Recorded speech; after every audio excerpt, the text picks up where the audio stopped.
Hi. ನಿನ್ನೆ ಗೌತಮ್ ಬುದ್ಧನ ಬಗ್ಗೆ ನೋಡೋಣ ಅಂತ ಹೇಳಿದ್ದೀವಿ. ಇವತ್ತು ಬೌದ್ಧ ಧರ್ಮ ಮತ್ತು ಗೌತಮ್ ಬುದ್ಧ ಅವನ ಬಗ್ಗೆ ತಿಳ್ಕೊಳ್ಳೋಣ. ತುಂಬ ಚೆನ್ನಾಗಿರೋ ವಿಚಾರಗಳು, ಕಾನ್ಸೆಪ್ಟ್ಗಳು. ನಿನ್ನೆ ಹೇಳೋವಂಗೆ ಏನಾಯ್ತಂದರೆ, ಈ ಜೈನ ಧರ್ಮದಲ್ಲಿನ ಮಹಾವೀರ ಮತ್ತು ಬುದ್ಧ ಇಬ್ಬರು ಪರಸ್ಪರರು ಮೀಟ್ ಆಗಬೇಕಿತ್ತು ಅಂತ ಅಭಿಪ್ರಾಯ ನಂದಿತ್ತು. ಅದನ್ನು ನಿಮಗೂ ಹೇಳಿದೆ ಕೂಡ. ಇವತ್ತು ಬೌದ್ಧ ಧರ್ಮ ನೋಡೋಣ. ಅಂದರೆ ಈ ಬೌದ್ಧ ಧರ್ಮ ಎಷ್ಟು ಚೆನ್ನಾಗಿತ್ತು, ಆಮೇಲೆ ಇದು ಎಷ್ಟು ಪ್ರಪಂಚದಾದ್ಯಂತ ಬೆಳವಣಿಗೆ ಹೊಂದಿತ್ತು. ಬುದ್ಧ ಅಂದರೆ ಯಾರು ಏನು ಅಂತ ಅಂದ್ಕೊಂಡು ತಿಳ್ಕೊಳ್ಳುವಂತಹ ಸಮಯ. ಬುದ್ಧ ಭಾಳ ಚಿಕ್ಕದು, ಸಿಕ್ಕಿರೋದು ಅಪರೂಪಕ್ಕೆ. ಈತನ ಬಗ್ಗೆ ತಿಳ್ಕೊಳ್ಳೋಣ ಈಗ. ಏನು ಹೇಳ್ತಾರೆ ಅಂದರೆ, ಅರಿವಿನ ದಾರಿ ಕಾಣದೆ ಜನಸಮುದಾಯ ನರಳುವಾಗ ಅರಿತು ದಾರಿ ತೋರುವ ಮಹಾಪುರುಷ ಅವತರಿಸುತ್ತಾರೆ ಅಂತ ಒಂದು ಕಡೆ ಮಾತು. ಏನು ಮಾತಿದು? ಅರಿವಿನ ದಾರಿ ನಮ್ಗೆ ದಿಕ್ಕು ತೋಚದ ಇದ್ದಾಗ, ಏನೂ ಮಾಡಲಿಕ್ಕೆ ಆಗಲ್ಲಪ್ಪ ಅನ್ನೋ ರೇಂಜಲ್ಲಿ ನಾವಿದ್ದಾಗ ನಮಗೆ ಸರಿಸುಮಾರಾಗಿ ಕಾಣುವಂಥದ್ದು ಒಬ್ಬ ಮಹಾಪುರುಷನ ಜನನ. ಎಲ್ಲ ಕಾಲಕ್ಕೂ ಒಬ್ಬೊಬ್ಬರು ಮಹಾಪುರುಷರು ಹುಟ್ಕೊಂಡಿದ್ದಾರೆ. ಒಂದು ಸಣ್ಣ ಎಕ್ಸಾಂಪಲು, ಸ್ವತಂತ್ರ ಭಾರತದಲ್ಲಿ ಮಹಾತ್ಮ ಗಾಂಧೀಜಿ ಪಾತ್ರ ತುಂಬ ಚೆನ್ನಾಗಿತ್ತಲ್ಲ. ಬಟ್ ಇವಾಗ ಮಹಾತ್ಮ ಗಾಂಧೀಜಿ ಹುಟ್ಟಿದರೆ, ಅದೇ ಮನಸ್ಥಿತಿಯದು ಹುಟ್ಟಿದರೆ ಬಹುತೇಕ ಅಷ್ಟು ಹೆಸರು ಮಾಡ್ತಿರಲಿಲ್ಲ. ಅವತ್ತಿನ ಕಾಲದ ಸರ್ದಾರ್ ವಲ್ಲಭಾಯ್ ಪಟೇಲ್ ಇವತ್ತು ಹುಟ್ಟಿದರೆ, ಅವತ್ತಿನ ಝಾನ್ಸಿ ರಾಣಿ ಇವತ್ತು ಹುಟ್ಟಿದರೆ, ಒನಕೆ ಓಬವ್ವ ಇವತ್ತು ಹುಟ್ಟಿದರೆ, ನೀವು ಅವತ್ತಾಗಿದ್ದರೆ, ಹಿಟ್ಲರ್ ಇವತ್ತು ಹುಟ್ಟಿದರೆ, ಅಲೆಕ್ಸಾಂಡರ್ ಇವತ್ತು ಹುಟ್ಟಿದರೆ, ಅಶೋಕ ಇವತ್ತು ಹುಟ್ಟಿದರೆ, ಬುದ್ಧ, ಬಸವ, ಮಹಾವೀರ ಇವರೆಲ್ಲ ಇವತ್ತು ಹುಟ್ಟಿದರೆ ಬೇರೆ ಥರ. ಹಾಗಾಗಿ ಯಾವ ಕಾಲಕ್ಕೆ ಯಾರ್ಯಾರು ಹುಟ್ಟಬೇಕಿತ್ತು ಅನ್ನೋದನ್ನು ಕಾಲ ನಿರ್ಧಾರ ಮಾಡುತ್ತೆ ಅಂತ ಮಹಾಪುರುಷರು ಅವತರಿಸ್ತಾರಂತ. ಹೀಗಿರಬೇಕಾದ್ರೆ ಸಿದ್ಧಾರ್ಥ, ಇಟ್ ಮೀನ್ಸ್ ಬುದ್ಧನ ಮೊದಲ ಹೆಸರು ಸಿದ್ಧಾರ್ಥ. ಈತ ಕೂಡ ಹುಟ್ಕೊಂಡ್ಬಿಡ್ತಾನೆ. ಈತನಿಗೆ ಮೊದಲ ಹೆಸರು ಸಿದ್ಧಾರ್ಥ. ಇವನ ತಂದೆ ಯಾರಪ್ಪ ಅಂತಂದರೆ, ಕಪಿಲ ವಸ್ತುವನ್ನು ಆಳುತ್ತಿದ್ದ ಶಾಕ್ಯ ಪಂಗಡಕ್ಕೆ ಸೇರಿದವನ. ಯಾರು? ಶುದ್ಧೋಧನ ಗೌತಮ ಬುದ್ಧನ ತಂದೆ. ಮಾಯಾದೇವಿ ಶಾಕ್ಯ ಪ್ರಾಂತ್ಯದ ದೇವದಹ ಎಂಬ ಸಣ್ಣ ಪಟ್ಟಣದ ರಾಜಕುಮಾರಿ. ತಂದೆ ಶುದ್ಧೋಧನ, ತಾಯಿ ಮಾಯಾದೇವಿ. ಇವರು ಅವನ ತಂದೆ ತಾಯಿಗಳಾಗಿರ್ತಾರೆ. ಇನ್ನು ಒಂದು ರೀತಿಯಲ್ಲಿ ನಾವು ನೋಡ್ಕೊತ ನೋಡೋಣ ಅಂತ ಅನ್ನೋದಾದರೆ, ಅಶೋಕ ಮೌರ್ಯರ ಪ್ರಸಿದ್ಧ ದೊರೆ. ಮೌರ್ಯ ಸಾಮ್ರಾಜ್ಯ ಅನ್ನೋಕ್ಕಿಂತ ಭಾರತ ಕಂಡಂಥ ಅತ್ಯುತ್ತಮ ಶ್ರೇಷ್ಠ ದೊರೆ, ಜಗತ್ತು ಕಂಡಂತಹ ಅದ್ಭುತ ದೊರೆ ಕೂಡ. ಅಶೋಕ ಮೌರ್ಯನ ಪ್ರಸಿದ್ಧ ರುಮಿಂಡೈ ಸ್ತಂಭ ಶಾಸನವು ತಿಳಿಸುವಂತೆ, ಬುದ್ಧನು ಕಪಿಲವಸ್ತು ನಗರದ ಬಳಿಯ ಲುಂಬಿನಿ ಗ್ರಾಮದಲ್ಲಿ ಕ್ರಿಸ್ತಪೂರ್ವ 586ರಲ್ಲಿ ವೈಶಾಖ ಶುದ್ಧ ಪೂರ್ಣಿಮೆಯ ದಿನ ಜನಿಸಿದನು. 586 ಅಂತ ಒಂದು ಕಡೆ ಕೊಟ್ಟಿದ್ದಾರೆ, ಕೆಲವೊಂದು ಕಡೆ 563 ಅಂತಲೂ ಕೊಟ್ಟಿದ್ದಾರೆ. ಅಂದರೆ ಕೆಲವೊಂದಿಷ್ಟು ವಿಚಾರಗಳ ಇತಿಹಾಸವನ್ನು ನೋಡ್ಬೇಕಾದ್ರೆ ವಿಷಯಗಳು ಸ್ವಲ್ಪ ಚೇಂಜ್ ಆಗ್ತಾ ಬರ್ತಾವೆ. ಬಟ್ ಬುದ್ಧ ಪೂರ್ಣಿಮೆ ದಿನಾನ ಹುಟ್ಟಿದ್ದ ಬುದ್ಧ ಅಂತ ಅಂದ್ಕೊಂಡು ಅಶೋಕ ಬರೆಸ್ತಾನೆ. ಬಟ್ ಇದು ಶಾಸನ ಕೂಡ ಬರೆಸಿದ್ದ ಉದಾಹರಣೆ ಇರೋದ್ರಿಂದ ನಮಗೆ ಸತ್ಯವನ್ನು ತಿಳ್ಕೊಂಡು ಓದುವಂಥ ಅವಕಾಶ ಸಿಕ್ಕಿದೆ. ಬುದ್ಧನ ತಾಯಿಯ ಮರಣದ ನಂತರ ಆತನನ್ನು ಮಾಯಾದೇವಿ ತೀರ್ಕೊಂಡ ನಂತರ ಆತನನ್ನು ಚಿಕ್ಕಮ್ಮಳಾದ ತಾಯಿ ಕೂಡ ಅಂತಾರಲ್ಲ, ಹಂಗಾಗಿ ಪ್ರಜಾಪತಿ ಗೌತಮಿಯು ಸಾಕಿದಳು. ಅಂದರೆ ತಾಯಿಯ ಮರಣ ನಂತರ ಪ್ರಜಾಪತಿ ಗೌತಮನನ್ನು ಸಾಕಿದ್ಳು. 16ನೇ ವಯಸ್ಸಿನಲ್ಲಿ ಅವನ ಸೋದರ ಮಾವನ ಮಗಳಾದ ಯಶೋಧರ 16ನೇ ವಯಸ್ಸಿನಲ್ಲಿ, ಅಂದರೆ ಸರಿಸುಮಾರಾಗಿ 10th ಕ್ಲಾಸ್ ಓದುವಂಥ ವಯಸ್ಸು. ಆ ವಯಸ್ಸಿನಲ್ಲಿ ತನ್ನ ಸೋದರನ ಮಗಳಾದಂತಹ ಯಶೋಧರ ಜೊತೆ, ಅಥವಾ ಅವಳ ಸುಭದ್ರಕ ಅಂತಲೂ ಕರೀತಾರೆ, ಅಥವಾ ಗೋಪ ಅಂತಲೂ ಕರೀತಾರೆ, ಇವಳ ಜೊತೆ ವಿವಾಹವನ್ನು ಮಾಡ್ತಾರೆ. ಯಾವಾಗ? 16ನೇ ವಯಸ್ಸಿನಲ್ಲಿ. ನೆಕ್ಸ್ಟ್, ಬುದ್ಧ ಎಷ್ಟು ಸೂಕ್ಷ್ಮ ಸ್ವಭಾವದವನು, ಪ್ರಪಂಚವನ್ನು ಅರಿಯದವನು ಅಂತ ಅಂದ್ಕೊಂಡು ನೋಡೋದಾದರೆ, ಒಂದು ಬುದ್ಧ ಹುಟ್ಟೋಕ್ಕಿಂತ ಮುಂಚೆ ಈ ಕಥೆಗಳನ್ನು ಕೇಳೋ ಥರ ಯಾವ ಥರ ಅಂದರೆ, ಬುದ್ಧ ಹುಟ್ಟಿದ ಮೇಲೆ ತಂದೆ ಜ್ಯೋತಿಷ್ಯರನ್ನು ಕೇಳ್ತಾನಂತೆ, ಈತನ ಫ್ಯೂಚರ್ ಏನು, ಅಂದರೆ ಮುಂದೆ ಹೆಂಗೆ ಬದುಕ್ತಾನೆ ಅಂತ, ಯಾವ ಥರ ಇರ್ತಾನೆ, ಏನು ಮಾಡ್ತಾನೆ ಅಂತ ನಾವು ಜಾತಕ ಎಲ್ಲ ಕೇಳ್ತೀವಲ್ಲ ಆ ಥರ ಕೇಳಿದಾಗ ಒಬ್ಬ ಸನ್ಯಾಸಿ, ಅಂದರೆ ಒಬ್ಬ ಸನ್ಯಾಸಿ ಏನು ಹೇಳ್ತಾನೆ ಅಂದರೆ, ನಿನ್ನ ಮಗ ಬೆಳೆದ್ರೆ ಜಗತ್ತನ್ನು ಆಳುವ ಚಕ್ರವರ್ತಿ ಆಗ್ತಾನೆ, ಇಲ್ಲಾಂದರೆ ಜಗತ್ತನ್ನು ಬೆಳಕಾಗ್ತಾನೆ, ಸನ್ಯಾಸಿ ಆಗ್ತಾನೆ ಅಂತ ಹೇಳ್ತಾನೆ. ತಂದೆಗೆ ಶಾಕ್. ಮಗ ಚಕ್ರವರ್ತಿ ಆದರೆ ಚೆಂದ, ಯಾಕಂದರೆ ರಾಜನ ಮಗ ರಾಜನೇ ಆಗಬೇಕು ಅನ್ನೋ ಆಸೆ ಅಲ್ಲ. ಹಾಗಿರಬೇಕಾದ್ರೆ 16ನೇ ವಯಸ್ಸಿಗೆ ಬೇಗ ಮದುವೆ ಮಾಡಲಿಕ್ಕೆ ಕಾರಣ ಇದೆ. ಸನ್ಯಾಸಿ ಆಗಬಾರ್ದು, ಯಾರು? ಗೌತಮ್ ಬುದ್ಧ ಸನ್ಯಾಸಿ ಆಗಬಾರ್ದು ಅನ್ನೋ ಕಾರಣಕ್ಕೋಸ್ಕರ 16ನೇ ವಯಸ್ಸಿಗೆ ಮದುವೆ ಮಾಡ್ತಾರೆ. ತಂದೆಗೆ ಚಿಂತೆ ಕೊರಿತಾ ಇರುತ್ತೆ, ಮಗ ಚಕ್ರವರ್ತಿ ಆಗಬೇಕು, ಸಾಮ್ರಾಟನಾಗಬೇಕು, ಜಗತ್ತನ್ನು ಆಳಬೇಕು ಅನ್ನೋ ಲೆಕ್ಕಕ್ಕೆ. ಬಟ್ ವಿಧಿ ಬೇರೆ ಥರನೇ ಇತ್ತು. ಮದುವೆ ಆಗುತ್ತೆ, ಮಗ ಹುಡ್ತಾನೆ, ರಾಹುಲ ಅನ್ನೋನು ಬೆಳೀತಾನೆ. ಈ ಥರ ಸನ್ನಿವೇಶಗಳು ಬಂದಾಗ ಗೌತಮ್ ಬುದ್ಧ ಅರಮನೆಯನ್ನು ಬಿಟ್ಟು ಯಾವತ್ತೂ ಹೊರಗೆ ಹೋಗಿರಲಿಲ್ಲ ಅನ್ನೋ ಥರ ಒಂದು ಕಥೆಗಳು ನಮಗೆಲ್ಲ ಗೋಚರ ಆಗ್ತವೆ. ಅಂದರೆ ಗೌತಮ್ ಬುದ್ಧ ಮನೆ ಬಿಟ್ಟು ಯಾವತ್ತೂ ಹೊರಗಡೆ ಹೋಗಿರಲಿಲ್ಲ. ಒಂದಿನ ಹೋದ, ಬೀದಿ ಸುತ್ತಾಡಬೇಕು ಅಂತ. ಆವಾಗ ಅವನಿಗೆ ಕಾಣಿಸಿದ್ದು ಕೆಲವೊಂದು ದೃಶ್ಯಗಳ ಕಾಣ್ಕೊಂಡು ಅವನು ಪರಿವರ್ತನೆ ಆಗ್ತಾನಂತ. ಏನು ನೋಡ್ತಾನೆ ಅವತ್ತ? ಒಬ್ಬ ವೃದ್ಧಾಪ್ಯ ಅಂದರೆ ವಯಸ್ಸಾದವನು. ನೆಕ್ಸ್ಟು ಕುಷ್ಠರೋಗಿಯನ್ನು ನೋಡ್ತಾನೆ, ಸಾವನ್ನು ನೋಡ್ತಾನೆ, ಸನ್ಯಾಸಿಯನ್ನು ನೋಡ್ತಾನೆ. ಈ 4 ದೃಶ್ಯಗಳು ಅವನ ಪಾಲಿಗೆ ಚಮತ್ಕಾರ ಥರ. ಕೆಲವೊಂದು ಇತಿಹಾಸಕಾರ ಏನು ಹೇಳ್ತಾರೆ ಅಂದ್ರೆ, ಬುದ್ಧನಿಗೆ ಈ ಸನ್ನಿವೇಶಗಳು ಮನುಷ್ಯನ ಪಾಲಿಗೆ ಬರ್ತಾವಂತೆ ಗೊತ್ತೇ ಇರಲಿಲ್ಲ ಅಂತ. ಅಂದ್ರೆ ವೃದ್ಧಾಪ್ಯ, ಮನುಷ್ಯ ಕೂಡ ವಯಸ್ಸಾಗುತ್ತೆ ಅನ್ನೋ ಕಾನ್ಸೆಪ್ಟೇ ಗೊತ್ತಿರಲಿಲ್ಲ ಅಂತ. ಮನುಷ್ಯನಿಗೆ ರೋಗಗಳು ಬರೋದೇ ಇಲ್ಲ ಅಂತ ಅಂದ್ಕೊಂಡಿದ್ದ ಅಂತ. ಮನುಷ್ಯ ಚಿರಂಜೀವಿ, ಅಂದ್ರೆ ಸಾಯೋದೇ ಇಲ್ಲ ಅನ್ನೋ ಥರ ಅವ್ನಿಗೆ ಗೊತ್ತಿತ್ತು. ಅಂದರೆ ಅವ್ನು ತಿಳ್ಕೊಂಡಿರೋದು, ಪ್ರಪಂಚಕ್ಕೆ ಜ್ಞಾನ ಗೊತ್ತಿಲ್ಲ ಅಂತ. ಆಮೇಲೆ ಮನುಷ್ಯ ಕೂಡ ಸನ್ಯಾಸಿ ಕೂಡ ಆಗ್ಬೋದು, ಅಂದರೆ ಎಲ್ಲವನ್ನೂ ತ್ಯಜಿಸಿ ಕೂಡ ಇರ್ಬೋದು ಅಂತ. ಇವುಗಳ ತನ್ನ ಮನಸ್ಸಿನಲ್ಲಿ ಕೊರಿತಾ ಬಂದಾಗ ಇದೆಲ್ಲ ನೆಕ್ಸ್ಟ್ ಭಾಳ ದಿನ ಆದಮೇಲೆ ಮನಸ್ಸಲ್ಲಿ ಇಟ್ಕೊಂಡು ಮಗ ಹುಡ್ತಾನೆ. ಆ ಮಗುವಿನ ಜನನದ ಭಾಳ ಬಂಧನವನ್ನು ಬಿಗಿಗೊಳಿಸಲಿಕ್ಕೆ ಇನ್ನೊಂದು ಸರಪಳಿ ಎಂದು ಅಭಿಪ್ರಾಯಪಟ್ಟನು. ಅಂದರೆ ಮಗನ ಹುಟ್ಟಿದಾನೆ, ಬಟ್ ಆ ಸರಪಳಿಯಲ್ಲಿ ಮಗ, ಮಕ್ಕಳು, ಹೆಂಡತಿ ಈ ಜಂಜಾಟದಲ್ಲಿ ಬೀಳಬಾರ್ದು, ಸ್ಪೆಷಲಾಗಿ ಬದುಕಬೇಕು ಅನ್ನೋ ಥರ ಆತ ಏನೋ ವಿಚಾರಗಳನ್ನು ಮಾಡ್ತಾ ಹೋಗ್ತಾನೆ. ಈತ ವಿಚಾರ ಮಾಡ್ಕೊತ ಹೋದಾಗ ಆತ ಮನೆಯನ್ನು ಬಿಟ್ಟು ಹೋಗಬೇಕು ಅನ್ನೋ ಒಂದು ನಿರ್ಧಾರಕ್ಕೆ ಬಂದುಬಿಡ್ತಾನೆ. ಯಾರು? ಗೌತಮ್ ಬುದ್ಧ.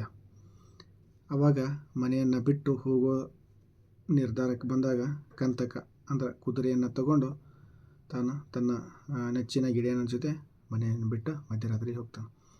ಇದಕ್ಕೆ ಮಹಾಪರಿತ್ಯಾಗ ಅಂತ ಕೂಡ ಕರೀತಾರೆ. ಈ ಮಹಾಪರಿತ್ಯಾಗದ ಕಾಲಕ್ಕೆ ಸಿದ್ಧಾರ್ಥನಿಗೆ ಕೇವಲ 29 ವಯಸ್ಸಾಗಿತ್ತು.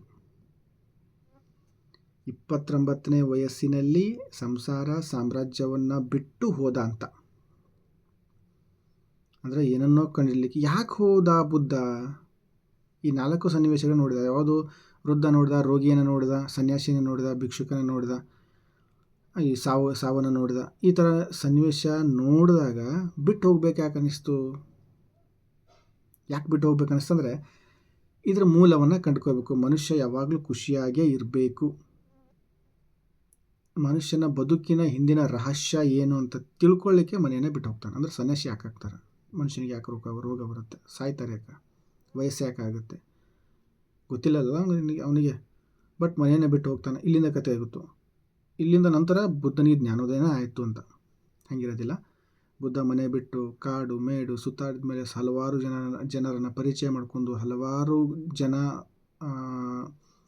ವಿದ್ಯಾವಂತರನ್ನು ಅಥವಾ ಜ್ಞಾನಿಗಳನ್ನು ಪರಿಚಯ ಮಾಡಿಕೊಂಡು, ಗುರುಗಳನ್ನಾಗಿ ಸ್ವೀಕರಿಸಿ, ಅಲ್ಲಿ ಧ್ಯಾನ ಮಾಡಿ, ಅಲ್ಲಿ ಕಷ್ಟಪಟ್ಟು ಏನು ಮಾಡಿದರೂ ಕೊನೆಗೆ ಆತನಿಗೆ ತೃಪ್ತಿ ಸಿಗೋದಿಲ್ಲ.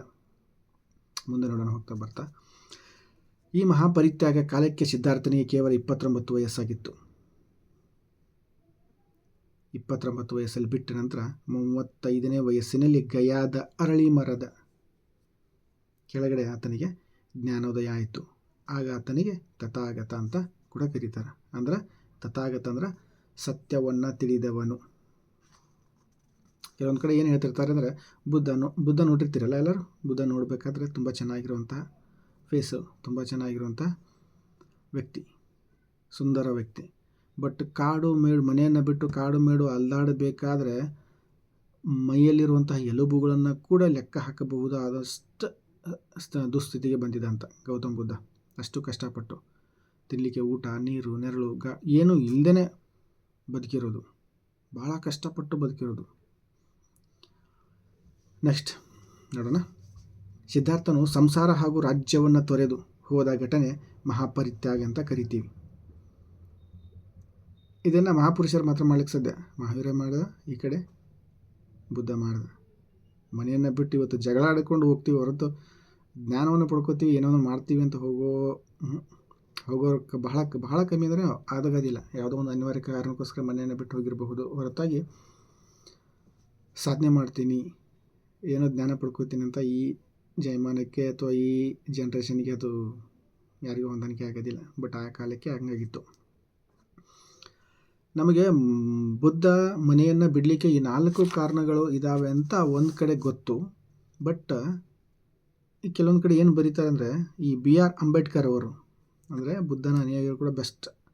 ಬೌದ್ಧ ಧರ್ಮವನ್ನು ಸ್ವೀಕರಿಸಿದರು, ಭಾರತ ರತ್ನ ಪಡೆದುಕೊಂಡ್ರು, ಸಂವಿಧಾನವನ್ನು ರಚನೆ ಮಾಡಿದರು, ಮಹಾಜ್ಞಾನಿ, 32 ಡಿಗ್ರಿಗಳನ್ನು ಪಡ್ಕೊಂಡವರು, ನಾಲೆಜ್ ಹಬ್. ಅಷ್ಟೇ, ಅವ್ರ ಬಗ್ಗೆ ಭಾಳ ಹೇಳಬೇಕು. ಬಟ್ ಇವಾಗ ಬುದ್ಧರ ಬಗ್ಗೆ ಹೇಳೋಣ. BR ಅಂಬೇಡ್ಕರ್ ಅವರು ತಮ್ಮ ಬುದ್ಧ ಆ್ಯಂಡ್ ಹಿಸ್ ಧಮ್ಮ ಎಂಬ ಸಂಶೋಧನಾ ಕೃತಿಯಲ್ಲಿ ಮಹಾಪರಿತ್ಯಾಗ ಘಟನೆಗೆ ವಿಭಿನ್ನ ಕಾರಣವೊಂದನ್ನು ಪ್ರತಿಪಾದಿಸಿದ್ದಾರೆ. ಅಂದರೆ ಬುದ್ಧನ ಬಗ್ಗೆ ಬರೀಬೇಕಾದ್ರೆ ಅಂಬೇಡ್ಕರ್ ಅವರು ಬೇರೆ ಥರನೇ ಬರೀತಾರಂತೆ. ಸಿದ್ಧಾರ್ಥನು ಶಾಕ್ಯರನ್ನು ಸಂಘದ ಸದಸ್ಯರನ್ನಾಗಿ 8 ವರ್ಷ ಪೂರೈಸಿದಾಗ ಒಂದು ಘಟನೆ ಸಂಭವಿಸಿತು. ಅಂದರೆ ಶಾಕ್ಯ ಪಂಗಡಕ್ಕೆ ಸೇರಿದವನಾಗಿರ್ತಾನಲ್ಲ ಸಿದ್ಧಾರ್ಥ. ಆಮೇಲೆ 8 ವರ್ಷ ಪೂರೈಸಿದಾಗ, ಸಂಘದ ಸದಸ್ಯನಾಗಿ 8 ವರ್ಷ ಪೂರೈಸಿದಾಗ ಒಂದು ಘಟನೆ ನಡೆಯುತ್ತೆ. ಅಂದರೆ ಸಂಘದ ಸದಸ್ಯನಾಗಿ ಒಂದು ಘಟನೆ ನಡೆಯುತ್ತೆ ಅಂತ. ಶಾಕ್ಯ ಹಾಗೂ ಕೂಲಿಯ ರಾಜ್ಯಗಳು ಅಕ್ಕಪಕ್ಕದ ರಾಜ್ಯಗಳಾಗಿದ್ದು ಒಂದೇ ಗಡಿಯನ್ನು ಹೊಂದಿದ್ದವು. ಶಾಕ್ಯ ಹಾಗೂ ಕೂಲಿಯ ಪಂಗಡಗಳಂತ ಬೇರೆ ಬೇರೆ ಪಂಗಡಗಳಿರ್ತವೆ. ಬಟ್ ಅವು ಅಕ್ಕಪಕ್ಕದಲ್ಲಿ ಇದ್ದುಕೊಂಡು ಒಂದೇ ಗಡಿಯನ್ನು ಹೊಂದ್ಕೊಂಡಿದ್ದು. ಇವು ರೋಹಿಣಿ ನದಿಯ 2 ರಾಜ್ಯಗಳ ಗಡಿಯನ್ನು ವಿಭಾಗಿಸಿತ್ತು. ಊರು, ಬಟ್ ಮಧ್ಯದಲ್ಲಿ ರೋಹಿಣಿ ನದಿ. ಆ ರೋಹಿಣಿ ನದಿಯ ಆ ಕಡೆ ಈ ಕಡೆ 2 ಪಂಗಡಗಳಿದ್ದವು. ಬಟ್ ಸಣ್ಣ ಪಂಗಡಗಳು ಇದ್ದರೂ ಕೂಡ ಕಿರಿಕಿ ಸ್ಟಾರ್ಟ್ ಆಗುತ್ತೆ. ಕಿರಿಕಿ ಸ್ಟಾರ್ಟ್ ಆಗಲಿಕ್ಕೆ ಕಾರಣಗಳು ಸಾಕಷ್ಟು ಇರ್ತವೆ. ಬಟ್ ಹೊಂದಾಣಿಕೆ ಬಹಳ ಮುಖ್ಯ. ಇಲ್ಲಿಯೂ ಕೂಡ ಕಿರಿಕಿ ಸ್ಟಾರ್ಟ್ ಆಗುತ್ತೆ, 2 ರಾಜ್ಯಗಳು. ಇಲ್ಲಿ ಸಿದ್ಧಾರ್ಥನಿಗೆ 28 ವರ್ಷವಿದ್ದಾಗ ಅದೇ ರೋಹಿಣಿ ನದಿ ನೀರಿನ ಹಂಚಿಕೆಯ ಬಗ್ಗೆ ಶಾಕ್ಯರಿಗೂ ಮತ್ತು ಕೂಲಿಯನ್ನರ ನಡುವೆ ದೊಡ್ಡ ಹೊಡೆದಾಟವಾಗಿತ್ತು. ಬುದ್ಧನಿಗೆ 28 ವಯಸ್ಸಿದ್ದಾಗ ಶಾಕ್ಯರಿಗೂ ಮತ್ತು ಕೂಲಿಯನ್ನರಿಗೂ ಹೊಡೆದಾಟ ಆಗಿತ್ತು ನೀರಿನ ಸಲುವಾಗಿ ಹೊಡೆದಾಟ ಆಗಿದ್ಮೇಲೆ ಅದು ಬುದ್ಧನ ಮೇಲೆ ಪರಿಣಾಮವನ್ನು ಬೀರ್ತೈತಿ. ಆಗ ಸಿದ್ಧಾರ್ಥ ಗೌತಮನು ಎದ್ದು ಈ ನಿರ್ಣಯವನ್ನು ವಿರೋಧಿಸುವೆನು. ಯಾವ ನಿರ್ಣಯವನ್ನು ವಿರೋಧಿಸ್ತಾನಂದ್ರೆ, ಈ ಶಾಕ್ಯರು ಕೂಲಿಯನ್ನರ ಮೇಲೆ ಯುದ್ಧವನ್ನು ಮಾಡಬೇಕು, ಯುದ್ಧ ಮಾಡಿ ತಿರುಗಾಡಿ ಬಡ್ದಾಕಿ ಅವ್ರನ್ನ ಕಳಿಸಿಬಿಡೋಣ, ನೀರು ನಮಗೆ ಸಿಗ್ತೈತಿ ಅಂದ್ಕೊಂಡು ಒಂದು ಪ್ಲ್ಯಾನ್ ಹಾಕ್ಕೊಂಡಿರ್ತಾರೆ ಅವರು. ಹಾಗಾಗಿ ಇಲ್ಲಿನ ಸೇನಾಧಿಪತಿ ಯಾರು? ಶಾಕ್ಯ ಅಂದ್ರೆ ಸಿದ್ಧಾರ್ಥನ ತಂದೆ ರಾಜ ಇರ್ತಾನಲ್ಲ, ಹಾಗಾಗಿ ಅಲ್ಲಿನ ಸೇನಾಧಿಪತಿ ಮೀಟಿಂಗ್ ಮಾಡ್ಕೋತಾರೆ. ಮೀಟಿಂಗ್ ಮಾಡ್ಕೊಂಡ ನಂತರ ಅಲ್ಲಿ ಮೀಟಿಂಗಲ್ಲಿ ಏನು ಪಾಸ್ ಮಾಡ್ಕೋತಾರೆ ಅಂದ್ರೆ, ಶಾಕ್ಯರು ಕೊಡೋಣ, ಸ್ವಲ್ಪ ಜಾಸ್ತಿ ಜನ ಇದ್ದೀವಿ, ಕೂಲಿಯನ್ನರನ್ನ ಬಡ್ದಾಕಿ ಓಡಿಸಿಬಿಡೋಣ, ಎಲ್ಲ ನಮ್ಮದೇ ಆಗುತ್ತೆ, ನೀರು ನಮ್ಮದೇ ಆಗುತ್ತೆ, ಪ್ರದೇಶ ನಮ್ಮದೇ ಆಗುತ್ತೆ, ಕಿರಿಕಿ ಯಾವುದೂ ಆಗೋದಿಲ್ಲ ಅನ್ನೋದು ಮೀಟಿಂಗ್ ಮಾಡ್ಕೋತಾರೆ. ಮೀಟಿಂಗ್ ಮಾಡ್ಕೋಬೇಕಾದ್ರೆ ಆ ಮೀಟಿಂಗಲ್ಲಿ ಸಿದ್ಧಾರ್ಥನಿಗೆ ಇದ್ರ ಬಗ್ಗೆ ವಿರೋಧವನ್ನು ವ್ಯಕ್ತಪಡಿಸ್ತಾನೆ. ಏನು ವಿರೋಧವನ್ನು ವ್ಯಕ್ತಪಡಿಸ್ತಾನೆ ಅಂದರೆ, ಯುದ್ಧ ಮಾಡೋದು ಬೇಡ. ಅವತ್ತೇ ಡಿಸಿಷನ್ಗಳು, ಯುದ್ಧ ಮಾಡೋದು ಬೇಡ, ಯುದ್ಧ ಮಾಡಿದರೆ ಏನಾಗುತ್ತೆ, ಮತ್ತೊಂದು ಯುದ್ಧಕ್ಕೆ ಕಾರಣ ಆಗ್ತೈತಿ. ಇದರ ಹೊರತಾಗಿ ಬೇರೆ ಯಾವ ಶಾಶ್ವತ ಪರಿಹಾರ ಕೂಡ ಸಿಗೋದಿಲ್ಲ ಅಂತ ಅಂದ್ಕೊಂಡು ವಾದವನ್ನು ಮಾಡ್ತಾನೆ. ತಪ್ಪಿತಸ್ಥರು ಯಾರು ಎಂಬುದನ್ನು ಎಚ್ಚರಿಕೆಯಿಂದ ಮತ್ತು ಸೂಕ್ಷ್ಮವಾಗಿ ಪರಿಗಣಿಸಬೇಕು. ಇದರ ಹೊರತಾಗಿ ಯುದ್ಧ ಮಾಡೋಕ್ಕೆ ಹೋಗಬೇಡ್ರಿ ಅಂತ ಗೌತಮ್ ಬುದ್ಧ ಅವಾಗ ಹೇಳ್ತಾನೆ. ಯುದ್ಧದ ಬದಲು ನಮ್ಮಲ್ಲಿ ಯಾರಾದರೂ ಇಬ್ಬರನ್ನು ಮತ್ತು ಕೂಲಿಯರನ್ನ ರಾಜ್ಯದ ಇಬ್ಬರನ್ನು ಆರಿಸಿ ಕಳಿಸಿ ಈ ನಾಲ್ವರು ಸೇರಿ ಮತ್ತೊಬ್ಬ ವ್ಯಕ್ತಿಯನ್ನು ಆರಿಸ್ತಾರೆ. ಆಗ ಈ ವಿವಾದವು ತೀರ್ಮಾನಕ್ಕೆ ತನ್ನಷ್ಟಾನೇ ತೀರ್ಮಾನವನ್ನು ಮಂಡಿಸ್ತತಿ ಅಂತ. ಅಂದ್ರೆ ಬುದ್ಧ ಏನು ಸಜೆಷನ್ ಕೊಡ್ತಾನೆ ಅಂದರೆ, ಈ ಕಡೆ ಅಂದರೆ ನಮ್ಮ ಕೂಲಿಯನರು ಆ ಕಡೆ ಇಬ್ಬರನ್ನ ಸೆಲೆಕ್ಟ್ ಮಾಡಿ, ಆಮೇಲೆ ನಮ್ಮ ಕಡೆ ಇಬ್ಬರಲ್ಲಿರೋಂಥ ವ್ಯಕ್ತಿಗಳು ಸೆಲೆಕ್ಟ್ ಮಾಡಿ, ಆ ಇಬ್ಬರು 4 ಜನ ಚರ್ಚೆ ಮಾಡಿ ಇನ್ನೊಬ್ಬ ವ್ಯಕ್ತಿಯನ್ನು ಆಯ್ಕೆ ಮಾಡ್ತಾರೆ. ಆ ಇನ್ನೊಬ್ಬ ವ್ಯಕ್ತಿ ಏನು ಹೇಳ್ತಾನೆ ಅದು ಫೈನಲ್ ಮಾಡೋಣ ಅಂತ ಅಂದ್ಕೊಂಡು ಈ ವಿಚಾರವನ್ನು ಮಂಡಿಸ್ತಾನೆ. ಆದರೆ ಸೇನಾಧಿಪತಿ ಸಿದ್ಧಾರ್ಥನ ಅಂದ್ರೆ ತಂದೆ ಸೇನಾಧಿಪತಿ ಏನು ಮಾಡ್ತಾನೆ, ಈ ನಿರ್ಣಯನ ವಿರೋಧ ಮಾಡ್ತಾನೆ. ಇದೆಲ್ಲ ಆಗೋದಿಲ್ಲ, ಒಟ್ಟಿನಲ್ಲಿ ಯುದ್ಧ ಮಾಡೋಣ, ಒಟ್ಟು ಬಡ್ದಾಕೋಣ ಕಡ್ದಾಕೋಣ ಅಷ್ಟೇ, ಹಂಗಿದ್ರೆ ಮಾತ್ರ ನಮಗೆ ಏನಾದರೂ ಮಾಡ್ಲಿಕ್ಕೆ ಸಾಧ್ಯ ಅಂತ ಅಂದ್ಕೊಂಡು ಆ ಥರ ಡಿಸಿಷನನ್ನು ತಗೋತಾನೆ. ಕುಲಿಯ ಜನರನ್ನು ಘೋರ ಶಿಕ್ಷೆಯಿಂದ ಬುದ್ಧಿ ಕಲಿಸದಿದ್ದರೆ ಈ ಅವಾಂತರ ಕೊನೆಗೊಳ್ಳುವುದಿಲ್ಲವೆಂದು ವಾದಿಸಿದನು. ಮೊದಲಿಗೆ ಸಿದ್ಧಾರ್ಥನು ಈ ನಿರ್ಣಯವನ್ನು ಅಭಿಪ್ರಾಯಕ್ಕೆ ಹಾಕಲಾಯಿತು, ಆದರೆ ಅದು ಬಹುಮತ ಗಳಿಸಲಾಗಿದೆ, ಟರಾವು ಬಿದ್ದು ಹೋಯಿತು. ಸಿದ್ಧಾರ್ಥನ ಸೇನಾಧಿಪತಿ ಏನು ಹೇಳ್ತಾನಪ್ಪ ಅಂತಂದರೆ, ಅವ್ರನ್ನ ದಂಡನೆ ಕೊಟ್ಟಿಲ್ಲ ಅಂದರೆ ಬುದ್ಧಿನೇ ಬರೋದಿಲ್ಲ, ಹಂಗಾಗಿ ದಂಡನೆ ಮಾಡಲೇಬೇಕು ಅನ್ನೋದನ್ನು ವಾದಿಸ್ತಾನೆ. ಬಟ್ ಸಿದ್ಧಾರ್ಥ ಇದೆಲ್ಲ ಬೇಡ, ಶಾಂತಿ ಮೂಲಕ ಒಪ್ಪಂದ ಮಾಡ್ಕೊಂಡು ಅಂತ ಅಂದ್ಕೊಂಡು ಒಂದು ಎಲೆಕ್ಷನ್ ಥರ ಅಥವಾ ಒಂದು ಕೈ ಎತ್ತೋ ಅಭಿಪ್ರಾಯ ಥರ ಮಾಡ್ಕೊಂಡಾಗ ಅಲ್ಲಿ ಏನಾಗುತ್ತೆ, ಸಿದ್ಧಾರ್ಥನ ನಿರ್ಣಯ ಮೊದಲ ಅಭಿಪ್ರಾಯಕ್ಕೆ ತರಲಾಗುತ್ತೆ. ಸಿದ್ಧಾರ್ಥನ ಹೇಳಿದ ಅನಿಸಿಕೆಗೆ ಯಾರು ಒಪ್ತೀರಪ್ಪ ಅಂತ ಅಂದ್ಕೊಂಡು ಮಾಡ್ಕೋತಾರೋ. ಬಟ್ ಅದಾದ ನಂತರ ಸಿದ್ಧಾರ್ಥನ ಆ ಅನಿಸಿಕೆ ಬಿದ್ದು ಬಿಡುತ್ತೆ, ಯಾರೂ ಜಾಸ್ತಿ ಜನ ಸಪೋರ್ಟ್ ಮಾಡೋದಿಲ್ಲ. ಬಟ್ ಅದು ಯಾರಿಗೆ ಖುಷಿಯಾಗುತ್ತೆ, ಸಿದ್ಧಾರ್ಥನ ಸೇನಾಧಿಪತಿಗೆ ಖುಷಿಯಾಗುತ್ತೆ. ಬಹುಮತ ನಿಮ್ಮ ಪರವಾಗಿದೆ, ಆದರೆ ನಾನು ಮಾತ್ರ ಈ ಯುದ್ಧ ಘೋಷಣೆಗೆ ಒಪ್ಪಿಗೆ ನೀಡುವುದಿಲ್ಲ, ಪೂರ್ಣ ವಿರೋಧಿಸುತ್ತೇನೆ. ಹೆಂಗೋ ಗೌತಮ್ ಬುದ್ಧನ ಅನಿಸಿಕೆ ಸೋತೋಯ್ತು, ಬಟ್ ಆದರೂ ಕೂಡ ಆತ ನಾನು ಇದನ್ನು ವಿರೋಧಿಸ್ತೀನಿ, ನಾನು ಇದನ್ನು ಒಪ್ಪೋದಿಲ್ಲ ಅಂತ ಹೇಳ್ಕೊಂಡ್ಬಿಡ್ತಾನೆ. ಆವಾಗ ಅಲ್ಲಿನ ಶಾಕ್ಯರಲ್ಲಿ ಏನಾಗಿರ್ತೈತಪ್ಪ ಅಂತ, ಇಂಥ ಒಂದು ಸನ್ನಿವೇಶದಲ್ಲಿ ವಿರೋಧವನ್ನು ವ್ಯಕ್ತಪಡಿಸಿದ್ರೆ ಆತನಿಗೆ ಗಲ್ಲು ಶಿಕ್ಷೆ ಕೊಡಬೇಕು, ಇಲ್ಲಾಂದ್ರೆ ಗಡೀಪಾರು ಮಾಡಬೇಕು ಅನ್ನೋದೊಂದು ರೂಲ್ ಇರುತ್ತೆ. ರೂಲ್ ಇದ್ದಾಗ ಇವಾಗ ಇವ ವಿರೋಧ ಮಾಡ್ತಿದ್ದಾನೆ ಅಂದರೆ ಇವನ್ನ ಗಲ್ಲಿಗೆ ಹಾಕೋಣ ಅಂತ ಅಂದ್ಕೊಂಡು ಯಾರು ಡಿಸೈಡ್ ಮಾಡ್ತಾರೆ, ಯಾರನ್ನ ಗೌತಮ ಬುದ್ಧನನ್ನು ಗಲ್ಲಿಗೆ ಹಾಕಬೇಕು ಅನ್ನೋದು ಡಿಸೈಡ್ ಮಾಡ್ತಾರೆ. ಆವಾಗ ಇದೆಲ್ಲ ಚರ್ಚೆಗಳು ನಡೆದ ಮೇಲೆ ಗೌತಮ ಬುದ್ಧ ಏನು ಮಾಡ್ತಾನೋ, ನನ್ನನ್ನು ಗಲ್ಲಿಗೆ ಹಾಕ್ರಿ ಅನ್ನೋದಕ್ಕಿಂತ ನನ್ನ ಮನೆ ಅಂದ್ರೆ ಅಲ್ಲಿ ಏನು ರೂಲ್ ಆಗಿರ್ತೈತಿ ಆತನ ಗಲ್ಲಿಗೆ ಹಾಕಬೇಕು, ಇಲ್ಲಾಂದ್ರೆ ದೇಶ ಗಡೀಪಾರು ಮಾಡಬೇಕು, ತನ್ನ ಕುಟುಂಬದವರ ಆಸ್ತಿ ಪಾಸ್ತಿಗಳನ್ನು ಮುಟ್ಟುಗೋಲು ಹಾಕಬೇಕು, ಅವರನ್ನು ಕೂಡ ಗಡೀಪಾರು ಮಾಡಬೇಕು ಅಂತ ಹೀಗೆಲ್ಲ ರೂಲ್ ಇರುತ್ತೆ. ಗೌತಮ ಬುದ್ಧ ಏನು ಹೇಳ್ತಾನೋ, ನನ್ನ ಏನಾದರೂ ಮಾಡಿರಿ, ಮನೆಯವರಿಗೆ ಏನು ಮಾಡೋಕ್ಕೆ ಹೋಗ್ಬೇಡ್ರಿ ಅಂತ ರಿಕ್ವೆಸ್ಟ್ ಮಾಡ್ಕೋತಾನೆ. ಇದೆಲ್ಲ ಕೂಡ ಏನಾಗುತ್ತೆ ಅಂದರೆ, ಶಾಕ್ಯ ಗಣರಾಜ್ಯವು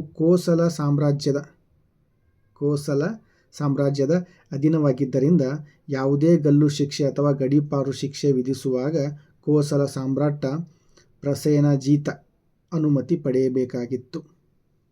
ಕಾಶಿ ಕೋಸಲ ಮಗ್ಗ ಇವು ನೋಡ್ತೀವಲ್ಲ, ಹಿಂಗೆ ನೋಡಬೇಕಾದ್ರೆ ಕೋಸಲ ಸಾಮ್ರಾಜ್ಯದಲ್ಲಿ ಅಧಿಪತಿ ಯಾರಾಗಿರ್ತಾರೋ ಪ್ರಸೇನಜೀತ, ಇವನ ಅಥವಾ ಅನುಮತಿಯನ್ನು ಪಡಿಬೇಕಾಗಿರೋದು. ಗಲ್ಲು ಶಿಕ್ಷೆ ಮಾಡೋಣ ಅಥವಾ ಗಡೀಪಾರು ಮಾಡೋಣ, ಅವನು ಆರ್ಡ್ರ್ ಕೊಟ್ಟದ ಮೇಲೇ ಇವರೆಲ್ಲ ಬುಡಕಟ್ಟು ಜನಾಂಗದವರು ಅಥವಾ ಇಂಥ ಸಣ್ಣ ಪುಟ್ಟ ರಾಜರು ಅಧಿಕಾರವನ್ನು ತಗೋಬೇಕಾಗಿತ್ತು. ಆಗ ಗೌತಮ್ ಬುದ್ಧ ಒಂದು ಉಪಾಯವನ್ನು ಕೊಡ್ತಾನೆ. ಯಾರಿಗೆ? ತನ್ನ ಸೇನಾಧಿಪತಿಗೆ.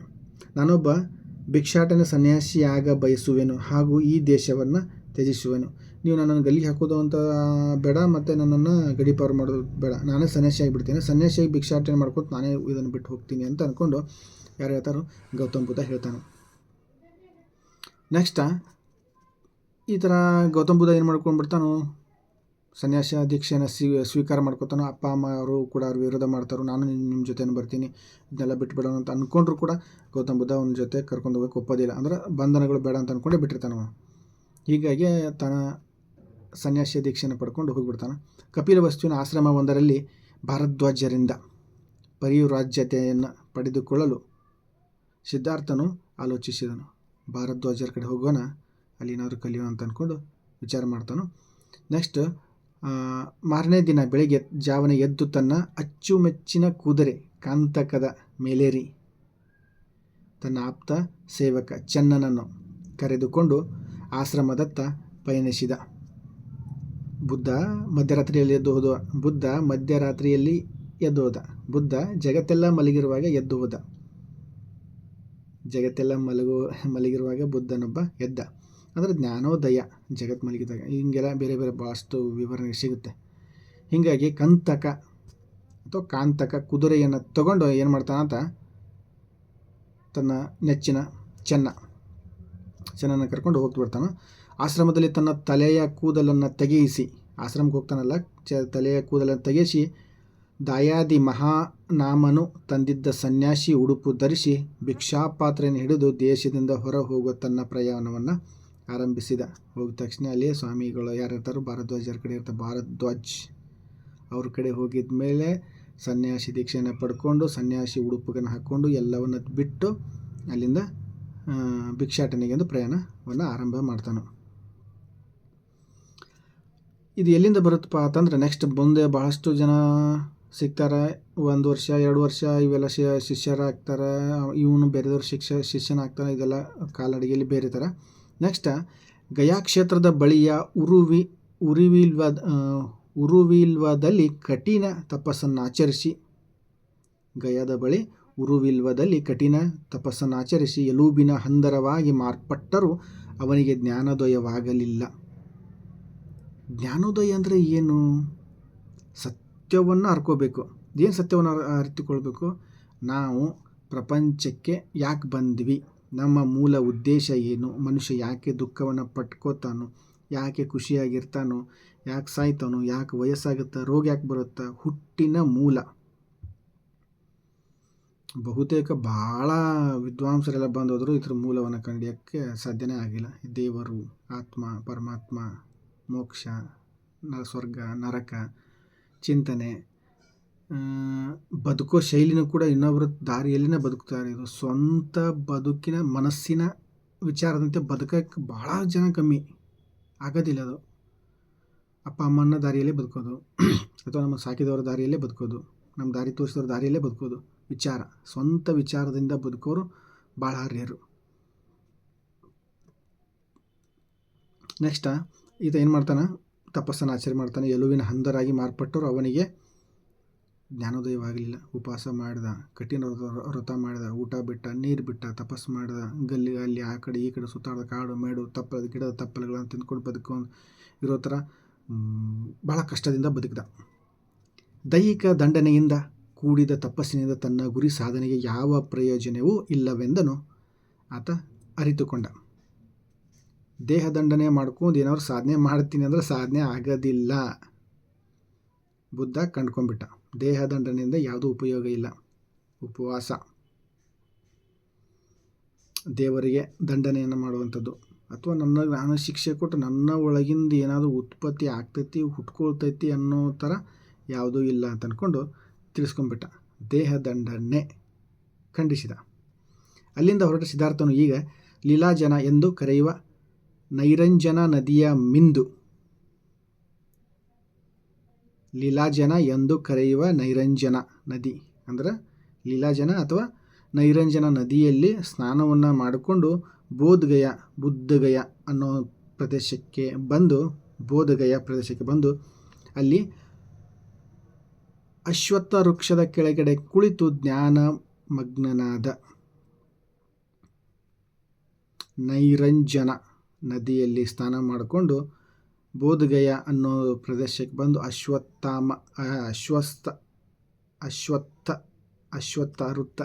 ವೃಕ್ಷದ ಕೆಳಗಡೆ ಅಂದರೆ ಅರಳಿ ಮರದ ಕೆಳಗಡೆ ಕೂತ್ಕೊಂಡು ತಪಸ್ಸನ್ನು ಆಚರಣೆ ಮಾಡಬೇಕು ಅಂದ್ಕೊಂಡು ಜ್ಞಾನವನ್ನು ಪಡ್ಕೊಳ್ಬೇಕು ಅಂದ್ಕೊಂಡು ಅಲ್ಲಿ ಕೂಡ್ತಾನೆ. ಬಟ್ ಅಲ್ಲಿಗೆ ಅಂತ ನನಗೆ ಜ್ಞಾನೋದಯ ಆಗುತ್ತೆ, ಅರಳಿ ಮರದ ಕೆಳಗಡೆ. ಕೊನೆಗೆ ವೈಶಾಖ ಶುದ್ಧ ಪೂರ್ಣಿಮೆ ದಿನದಂದು ಅವನಿಗೆ ಪರಮಜ್ಞಾನವು ಲಭಿಸಿ ಬುದ್ಧನಾದನು, ತಥಾಗತನಾದನು. ವೈಶಾಖ ಶುದ್ಧ ಪೂರ್ಣಿಮೆಯ ದಿನದಂದು ಆತನಿಗೆ ಪರಮೋಚ್ಚ ಜ್ಞಾನ ಲಭಿಸಿತು. ಯಾರಿಗೆ? ಗೌತಮ ಬುದ್ಧನಿಗೆ. ಹೀಗಾಗಿ ಆತ ತಥಾಗತನಾದ, ತಿಳ್ಕೊಂಡ, ಅರ್ಕೊಂಡ, ಜ್ಞಾನವನ್ನು ಪಡ್ಕೊಂಡ. ಅವನು ತಪಸ್ಸು ಮಾಡಿದ ಸ್ಥಳವನ್ನು ಬೋಧಗಯವೆಂದು, ಆ ಅರಳಿ ಮರವನ್ನು ಬೂದಿ ವೃಕ್ಷ ಅಥವಾ ಬೋ ವೃಕ್ಷವೆಂದು ಕರೆಯಲಾಯಿತು. ಆತ ಕೂಡ ಆ ಅರಳಿ ಮರದ ಕೆಳಗಡೆ ಕೂತ್ಕೊಂಡು ಏನು ಮಾಡಿದ, ತಪಸ್ಸನ್ನು ಆಚರಣೆ ಮಾಡಿದ. ಆತನಿಗೆ ಏನು ಸಿಕ್ತು? ನಾಲೆಡ್ಜ್ ಸಿಕ್ತು, ಜ್ಞಾನ ಸಿಕ್ತು. ಈ ಭೂವೃಕ್ಷದ ಇದರ ಸುತ್ತಮುತ್ತಲೂ ಕೂಡ ಅಶೋಕ ಸಾಕಷ್ಟು ಪ್ರಮಾಣದ ಸ್ತೂಪಗಳನ್ನು ಶಾಸನಗಳನ್ನು ಕೂಡ ಕೆತ್ತಿಸಿದ್ದಾನೆ. ಅಲ್ಲಿ ಪ್ರೆಸೆಂಟ್ ಈಗಲೂ ಆಳಿದುಳಿದಂಗೆ ಅವುಗಳು ಕೂಡ ಇದ್ದಾವೆ. ನಿಮಗೆ ಸಾಧ್ಯ ಆದರೆ ಯಾವಾಗ ನೋಡುವರಂತೆ. ಇದೆಲ್ಲ ಆದಮೇಲೆ ಗೊತ್ತಲ್ಲ, ಬುದ್ಧನಿಗೆ ಜ್ಞಾನೋದಯ ಅಂತೂ ಸಿಕ್ತು. ಈ ಜ್ಞಾನವನ್ನು ಪ್ರಪಂಚಕ್ಕೆ ತಾನು ತೋರಿಸ್ಬೇಕು, ಹೇಳಬೇಕು, ಜನರನ್ನು ಬದಲಾವಣೆಗೆ ತರಬೇಕು, ಸತ್ಯವನ್ನು ತಿಳಿಸ್ಬೇಕು ಅನ್ನೋ ಒಂದು ಕುತೂಹಲಕ್ಕೆ, ಒಂದು ಆಸೆಗೆ, ಅಥವಾ ಜನರನ್ನು ಒಳ್ಳೆಯ ದಾರಿಗೆ ತರಲಿಕ್ಕೆ ಅಂತ ಅಂದ್ಕೊಂಡು ದೇಶ ಪರ್ಯಟನೆಗೆ ಹೊರಟತಾನು. ಗೌತಮ ಬುದ್ಧನು ಮೊದಲ ವಾರಣಾಸಿ ಬಳಿಯ ಸಾರನಾಥ್ ಹರಿಣೋದ್ಯಾನಕ್ಕೆ ತೆರಳಿ ಅಲ್ಲಿ ತನ್ನ ತತ್ವಗಳನ್ನು 5 ಜನರಿಗೆ ಬೋಧನೆ ಮಾಡಿದನು. ಮೊದಲು ಸಾರನಾಥದಲ್ಲಿ ತನ್ನ ಬೋಧನೆಯನ್ನು ಶುರು ಮಾಡ್ತಾನೆ. ಎಷ್ಟು? 5 ಜನರಿಗೆ ಬೋಧನೆಯನ್ನು ಮಾಡಿದನು. ಆ 5 ಜನರು ಬುದ್ಧನ ಶಿಷ್ಯರು ಕೂಡ ಆದರು. ಸಾರನಾಥಲ್ಲಿ ಫಸ್ಟ್ ತನ್ನ ಬೋಧನೆಯನ್ನು ಸ್ಟಾರ್ಟ್ ಮಾಡ್ತಾನೆ. ಈ ಧರ್ಮ ಬೋಧನ ಘಟನೆಯನ್ನು ಧರ್ಮಚಕ್ರ ಪರಿವರ್ತನೆ ಅಂತ ಕೂಡ ಕರಿತೀವಿ. ಧರ್ಮಚಕ್ರ ಪರಿವರ್ತನೆ ಅಂದರೆ ಬುದ್ಧ ಮೊದಲ ಬೋಧಿಸಿದಂತಹ ಬೋಧನೆ ಅಲ್ಲಿಂದ ಪರಿವರ್ತನೆ ಆಯ್ತಲ್ಲ, ಹಾಗಾಗಿ ಬುದ್ಧನ ಮೊದಲು 5 ಶಿಷ್ಯರ ಪಡ್ಕೋತಾರಲ್ಲ, ಆ 5 ಶಿಷ್ಯರು ಯಾರಪ್ಪ ಅಂತಂದ್ರೆ ಕೊಂಡಣ್ಣ, ಎಪ್ಪು, ಬವ್ವಾಜಿ, ಮಹಾನಾಮ ಮತ್ತು ಅನ್ಸಾಜಿ. ಈ 5 ಜನರು ಆತನ ಮೊದಲ ಶಿಷ್ಯರು. ಬುದ್ಧನಿಗೆ ಮೊದಲು 5 ಜನ ಶಿಷ್ಯರು. ಬುದ್ಧನು ಆ ಕಡೆ ಈ ಕಡೆ ಸುತ್ತಾಡಿಕೊಂಡು ಎಲ್ಲ ಕಡೆ ಬಂದ ನಂತರ ನೆಕ್ಸ್ಟ್ ಬುದ್ಧನು ಕೋಸಲದಿಂದ ಕಪಿಲವಸ್ತುವಿಗೆ ತೆರಳಿದನು. ಅಲ್ಲಿ ಅವನ ಮಗನಾದ ರಾಹುಲನು ಬುದ್ಧ ಸನ್ಯಾಸಿಯಾದನು. ಭಾಳ ಜನರಿಗೆ ಗೊತ್ತಿರೋದಿಲ್ಲ. ಮಗ ಬಚ್ಚ ಪಾಪು ಇರಬೇಕಾದ್ರೆ ನಮ್ಮ ಮನೆಯನ್ನು ಬಿಟ್ಟು ಬಂದಿರಬೇಕಾದ್ರೆ ನೆಕ್ಸ್ಟ್ ನಮ್ಮ ಮಗ ದೊಡ್ಡವನಾದಮೇಲೆ ಅಪ್ಪನ ಅನುಯಾಯಿ ಆಗ್ತಾನೆ, ಶಿಷ್ಯನಾಗ್ತಾನೆ ಅಂದರೆ ಅದು ವಿಸ್ಮಯ. ರಾಹುಲ ಕೂಡ ಸನ್ಯಾಸಿ ಆಗ್ತಾನೆ, ಯಾರನ್ನ ಅಪ್ಪನನ್ನು ನೋಡಿ. ಅಪ್ಪನ ಇದಾನಂತ, ಬಟ್ ಯಾವ ಬಂಧನ ಇಲ್ಲ. ಅಪ್ಪ ಅಂತ ಅವನಿಗೆ ಗೊತ್ತಿರ್ಬೋದು, ಮಗ ಅಂತ ಇವನಿಗೂ ಗೊತ್ತಿರ್ಬೋದು, ಬಟ್ ಬಂಧನ ಇರೋದಿಲ್ಲ. ಸನ್ಯಾಸಿ ಆಗ್ತಾನೆ. ತಂದೆ ತಾಯಿ ಮತ್ತು ಹೆಂಡತಿ ಕೂಡ ಅನುಯಾಯಿಗಳಾಗ್ತಾರೆ. ಬುದ್ಧನ ತಂದೆ ತಾಯಿಗಳು ಕೂಡ ಮತ್ತು ಹೆಂಡತಿ ಕೂಡ ಬುದ್ಧನ ಅನುಯಾಯಿಗಳಾಗ್ತಾರೆ. ಹಾಗೂ ಬುದ್ಧನ ಚಿಕ್ಕಪ್ಪನ ಮಗಳಾದ ಆನಂದ ಮತ್ತು ದೇವದತ್ತರು ಕ್ರಮೇಣ ಅನುರುದ್ಧ ಮತ್ತು ಉಪಲಯರು ಅವನ ಶಿಷ್ಯರಾದರು. ಆನಂದ ಯಾರು? ಚಿಕ್ಕಪ್ಪನ ಮಗಳು. ಆನಂದ ಕಾಲಕ್ರಮೇಣ ಬುದ್ಧನ ಜೀವನ ಚರಿತ್ರಕನಾದರೆ ದೇವದತ್ತನು ಬುದ್ಧರಲ್ಲಿ ಪರಮದ್ರೋಹಿ ಆದನು. ಚಿಕ್ಕಪ್ಪನ ಮಕ್ಕಳು ಒಬ್ಬರು ಬುದ್ಧನ ಬಗ್ಗೆ ವಿಚಾರಗಳನ್ನು ಜಗತ್ತಿಗೆ ಹಂಚ್ತಾ ಹೋದ್ರೆ, ಇನ್ನೊಬ್ಬರು ಅದೇ ಬುದ್ಧನ ಅಥವಾ ಬೌದ್ಧದರಲ್ಲಿ ಪರಮದ್ರೋಹಿಯೇ ಆದನು ಅಂತ. ಅಂದರೆ ಒಂದು ಟೀಮಲ್ಲಿ 2 ವ್ಯಕ್ತಿಗಳಿರೋದು ಸಹಜ. 2 ವ್ಯಕ್ತಿಗಳು ಒಂದೇ ಥರ ಇರೋದು ಬಹಳ ಕಮ್ಮಿ. 2 ಒಂದೇ ಥರ ಇರೋಕ್ಕಾಗೋದಿಲ್ಲ, ಬಹಳ ರೇರ್. ಹಾಗಾಗಿ ಇಲ್ಲಿ ಕೂಡ ಒಂದು ಪರ ಮತ್ತು ವಿರೋಧಗಳು ಸ್ಟಾರ್ಟ್ ಆದವು. ಇದಾದ ನಂತರ ಬುದ್ಧನು ಜನರಾಡುವ ಪಾಲಿ ಭಾಷೆಯಲ್ಲಿ ಉಪದೇಶ ನೀಡಿದನು. ಬಹು ಜನರು ಇದಕ್ಕೆ ಆಕರ್ಷಣೆಗೆ ಒಳಗಾದರು. ನಾವು ಏನನ್ನಾದರೂ ಹೇಳಬೇಕಾದ್ರೆ ಜನರಿಗೆ ಮುಟ್ಟುವ ರೀತಿಯಲ್ಲಿ ಹೇಳಬೇಕು. ವೈದಿಕ ಪರಂಪರೆ ಅಂತ ನೋಡಿದ್ದೀವಿ ಫಸ್ಟಲ್ಲಿ ನೋಡಬೇಕಾದ್ರೆ. ಯಾಕೆ ವೈದಿಕ ಸಂಸ್ಕೃತದಲ್ಲಿ ಮಂತ್ರಗಳು ಅವು ಇವು ಜನರಿಗೆ ಅರ್ಥನೇ ಆಗ್ತಿಲ್ಲ. ಯಾಕೆ ಮಾಡ್ತಿದ್ದಾರೆ ಇವೆಲ್ಲ? ಹೋಮ ಅಂದರೆ ಏನು? ಬಲಿ ಕೊಡೋದಂದರೆ ಏನು? ಮಂತ್ರಗಳು ಏನು? ಆ ಮಂತ್ರದ ಅರ್ಥ ಏನು? ಗೊತ್ತೇ ಆಗ್ತಿಲ್ಲ. ಒಟ್ಟಿನಲ್ಲಿ ಮಾಡೋದಂದರೆ ಮಾಡೋದು, ಯಜ್ಞ ಯಾಗದಿಗಳನ್ನು ಮಾಡೋದು, ಪೂಜೆ ಮಾಡೋದು, ಗೊತ್ತೇ ಆಗ್ತಿಲ್ಲ ಏನು ಮಾಡ್ತಿದ್ದಾರೆ ಅಂತ ಪರಂಪರೆಗಳು. ಬಟ್ ಇಲ್ಲಿ ಏನಾಗ್ತು, ಜನರಿಗೆ ನೇರವಾಗಿ ಮುಟ್ಟಬೇಕು ಅನ್ನೋ ಥರ ಆ ಪಾಲಿ ಭಾಷೆಯಲ್ಲೇ ಕೂಡ ಆತ ಏನು ಮಾಡ್ತಾ ಇದ್ದ, ಜನರಿಗೆ ತಿಳಿಸುವಂಗೆ ಎಲ್ಲ ವಿಚಾರಗಳನ್ನು ಹಂಚ್ತಾ ಇದ್ದ. ಹೀಗಾಗಿ ಜನ ಬುದ್ಧನ ವಿಚಾರಗಳು ಬೇಗ ಹೃದಯಕ್ಕೆ ನಾಟಿ ಆತನ ಅನುಸರಿಸಲಿಕ್ಕೆ ಸ್ಟಾರ್ಟ್ ಮಾಡಿದರು. ಏನು ಮಾಡ್ತಾರೆ ನೆಕ್ಸ್ಟ್? ಬುದ್ಧನು ವರ್ಷಗಳಲ್ಲಿ ಮಳೆಗಾಲದ 4 ತಿಂಗಳಲ್ಲಿ ಮಾತ್ರ ಒಂದೆಡೆ ಕಳೆದು ಉಳಿದ 8 ತಿಂಗಳು ಪ್ರವಾಸ ಮಾಡುತ್ತಿದ್ದನು. ಬುದ್ಧ ಏನು ಮಾಡ್ತಿದ್ದ ಅಂದರೆ ಮಳೆಗಾಲದಲ್ಲಿ ಒಂದು ಕಡೆ ಕೂತ್ಕೊಳ್ತಿದ್ದ. ಮಳೆಗಾಲ 4 ತಿಂಗಳು ಒಂದು ಕಡೆ ಕೂಡ್ತಾ ಇದ್ದ. ಉಳಿದ 8 ತಿಂಗಳುಗಳು ಜಗತ್ತು ಪರ್ಯಟನೆ ಅಥವಾ ದೇಶ ಪರ್ಯಟನೆ ಇಂಥ ಕೆಲಸಗಳಿಗೆ ಆತ ತೊಡಗ್ತಾ ಇದ್ದ. ಇದರಿಂದಾಗಿ ಅಲ್ಲಿ ಸ್ತ್ರೀ ಭಿಕ್ಷುಕರು ಇದ್ದರು, ಭಿಕ್ಷುಣಿಯರು. ಅಂದರೆ ಸ್ತ್ರೀ ಮತ್ತು ಪುರುಷರಿಗೆ ಭೇದ ಭಾವ ಏನಿಲ್ಲ, ಎಲ್ಲರೂ ಒಂದೇ ಥರ ಅಂದ್ಕೊಂಡು ಆ ಥರ ಟ್ರೀಟ್ ಮಾಡ್ತಿದ್ದ. ಬುದ್ಧ ತನ್ನ 80ನೇ ವಯಸ್ಸಿನಲ್ಲಿ ಇಂದಿನ ಉತ್ತರ ಪ್ರದೇಶದ ಗೋರಖ್ಪುರ್ ಜಿಲ್ಲೆಯ ಕುಶಿನಗರದಲ್ಲಿ, ಈಗಿನ ಶಾಕ್ಯ, ಅಲ್ಲಿ ನಿರ್ವಾಣವನ್ನು ಹೊಂದನು. ಬುದ್ಧ 80 ವರ್ಷ, ಮಹಾಪುರುಷ. ಬಹುತೇಕ ಜಗತ್ತ ಬಹಳ ಆಪ್ತದಿಂದ ಒಪ್ಪಿದಂಥ ಪುರುಷ. ಜಗತ್ತನ್ನು ಬಿಟ್ಟರು ಗೊತ್ತಿಲ್ಲ. ಬಹಳ ಸ್ಟೋರಿ ಇದೆ ಬುದ್ಧನ ಬಗ್ಗೆ ಹೇಳ್ಬೇಕಾದ್ರೆ. ಈಗ ನಾವು ಸ್ಟಡಿ ಪರ್ಪಸ್ ಅಷ್ಟೇ ನೋಡ್ತಾ ಇರೋದು. ಕಥೆಗಳಿದೆ, ಆತನ ವಿಚಾರಗಳಿದೆ. ಜಗತ್ತೇ ಒಪ್ಕೊಂಡ್ಬಿಡ್ತು ಸಾಕಷ್ಟು ಅನುಯಾಯಿಗಳು, ವಿಚಾರಗಳು. ನಾವು ದೊಡ್ಡ ದೊಡ್ಡ ಮಹಾನ್ ವ್ಯಕ್ತಿಗಳು ಅಂತ ನೋಡ್ಕೊಳ್ಳೋದಾದರೆ ಅವರನ್ನು ಪೂಜನೆ ಮಾಡಲಿಕ್ಕೆ ಹೋಗ್ತೀವಿ. ಅವ್ರ ತತ್ವ ವಿಚಾರಗಳನ್ನು ನಾವು ಪೂಜಿಸ್ಕೊಂಡು ಅಥವಾ ಅವರ ಹಾಕಿಕೊಟ್ಟ ದಾರಿಯಲ್ಲಿ ನಡ್ಕೊಂಡು ಹೋಗೋಕ್ಕೆ ಆಗ್ತಿಲ್ಲ. ಬಟ್ ಬುದ್ಧ 80ನೇ ವಯಸ್ಸಿನಲ್ಲಿ ಇವತ್ತಿನ ಉತ್ತರ ಪ್ರದೇಶ ಅಲ್ಲಿನ ಗೋರಖ್ಪುರದ ಕುಶಿನಗರದಲ್ಲಿ ತನ್ನ ಕೊನೆಯ ದಿನವನ್ನು ಕಳೆಯುತ್ತಾನೆ. ಇದು ಬುದ್ಧನ ಜೀವನ. ಇದರ ಜೊತೆಗೆ ಬುದ್ಧ ಅಂದರೆ ದೊಡ್ಡ ಬೆಳಕು ಅಷ್ಟೇ ಅಂತ ನೋಡ್ತೀವಿ. ಬಹಳ ವಿಚಾರಗಳಿದ್ದಾವೆ. ಏನು ಸಮಯ ಸಿಕ್ಕಾಗ ಉದಾಹರಣೆಯಾಗಿ ಬರ್ತಾನೆ ಬುದ್ಧ. ಇಂಥ ಎಕ್ಸಾಂಪಲಲ್ಲಿ ಬಂದಾಗ ಮುಂದೆ ಯಾವತ್ತಾದ್ರೂ ನೋಡೋಣ. ಹಾಗೆ ಎಡ್ವಿನ್ ಅರ್ನಾಲ್ಡ್ ಎಂಬುವರು ಬುದ್ಧನನ್ನು ಏಷ್ಯಾದ ಬೆಳಕು ಅಂತ ಕೂಡ ಕರೀತಾರೆ. ಏಷ್ಯಾದ ಬೆಳಕು. ಇಲ್ಲಿ ಇನ್ನೊಂದು ವಿಚಾರ ಏನಂತಂದರೆ, ಬುದ್ಧನು ಜನಿಸುವಂಥ ಟೈಮು, ಜ್ಞಾನೋದಯ ಮತ್ತು ಮರಣ, ಇವೆರಡೂ ಕೂಡ, ಮೂರು ಕೂಡ, ಜನನ, ಜ್ಞಾನೋದಯ ಮತ್ತು ಮರಣ, ಇವೆಲ್ಲವೂ ಕೂಡ ಹುಣ್ಣಿಮೆ ದಿನನೇ ನಡೀತಾವೆ. ಅದಕ್ಕೆ ಈ ನಿರ್ವಾಣ ಮರಣ ಹೊಂದಿದಂತಹ ಟೈಮನ್ನು ಬುದ್ಧ ಪೌರ್ಣಿಮೆ ಸಂಭವಿಸಿದ್ದರಿಂದ ಆತನನ್ನು ಬುದ್ಧ ಪೂರ್ಣಿಮೆಯನ್ನು ಆಚರಣೆ ಮಾಡ್ಕೊತ ಬರ್ತೀವಿ. ಹುಣ್ಣಿಮೆ ಹುಟ್ಟೋದು ಸಮಯ, ಸಾಯೋ ಸಮಯ, ಜ್ಞಾನೋದಯ ಆಗಿರುವಂಥದ್ದು, ದೊಡ್ಡ ಕೆಲಸಗಳಾಗಿರುವಂಥ ಟೈಮ್ ಅನ್ನೋದಿರುತ್ತಲ್ಲ, ಟೈಮ್ ಅದು ಭಾಳ ಇಂಪಾರ್ಟೆಂಟ್. ಇವಾಗ 2025 ಜನವರಿಯಿಂದ ಸ್ಟಾರ್ಟ್ ಆಗಿ ಫೆಬ್ರವರಿ ಅರ್ಧದಕ್ಕೆ ಬಂದಿದ್ದೀವಿ. ಟೈಮ್ ಟ್ರಾವೆಲ್ ನಡೀತಾ ಇದೆ. ಬದುಕಿನಲ್ಲಿ ಬದಲಾವಣೆಗಳು ಯಾವಾಗ ಬರ್ತಾವೋ ಯಾವಾಗ ಹೋಗ್ತಾವೋ ಗೊತ್ತಿಲ್ಲ. ಬಟ್ ಕಾಯ್ತಾ ಇರಬೇಕಷ್ಟೆ, ಹೌದಲ್ಲ. ಇವತ್ತು ಬುದ್ಧನ ಬಗ್ಗೆ ಅಷ್ಟು ಸಾಕು. ನೆಕ್ಸ್ಟ್ ಬುದ್ಧನ ಬೋಧನೆಗಳು, ಆತನ ತತ್ವ ವಿಚಾರಗಳು, ಪ್ರಚಾರಗಳು, ಆಮೇಲೆ ಸಮ್ಮೇಳನಗಳು, ಇನ್ನೊಂಚೂರು ಅದು ಏನೋ ನೋಡೋಣ. ಈಗ ಸದ್ಯಕ್ಕೆ ಇಷ್ಟೇ ಸಾಕು. ಓಕೆ.